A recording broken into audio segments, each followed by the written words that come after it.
Welcome to Let Me Fix This. Enjoy the video. In this video, I will explain how to update your tax information on Upwork. First, understanding why this is crucial helps. Accurate tax details prevent payment delays and ensure your account remains in good standing. It's not just about initial setup. Regularly reviewing your information keeps you compliant and avoids future headaches. Let's dive into the steps to keep your Upwork profile perfectly updated. To begin, log into your Upwork account and navigate to your settings. You'll find a dedicated tax information section, usually under your profile or account settings. This is your central hub for all tax-related matters. Here, you can view your current tax forms, check their status, and see if any updates are needed.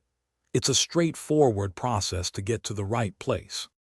Hey everyone, if you're finding this video helpful, please hit that subscribe button and give us a like. Quick recommendation: while you're busy updating your tax info, why not bring your space to life with the Echo Dot smart speaker? It's perfect for background music or quick reminders. Check the description below for the Echo Dot link and other great deals. Now let's get back to the video. Once in the tax information section, you'll need to select the correct tax form for your situation, like a Form W-9 for U.S. persons or a Form W-8BEN for non-U.S. individuals. Carefully enter your updated legal name and your tax identification number. Double-check your residency and any other relevant tax details to ensure everything is precise. Accuracy here is key for smooth processing. Before finalizing, take a moment to review all the information you've entered. Ensure every detail is correct to avoid any delays. Upwork might request additional verification documents to confirm your identity and tax status, so be prepared for that possibility.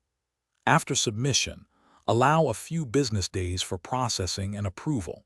You'll typically receive a notification once your tax information is updated. Thanks for watching. If you found this helpful, don't forget to like and subscribe.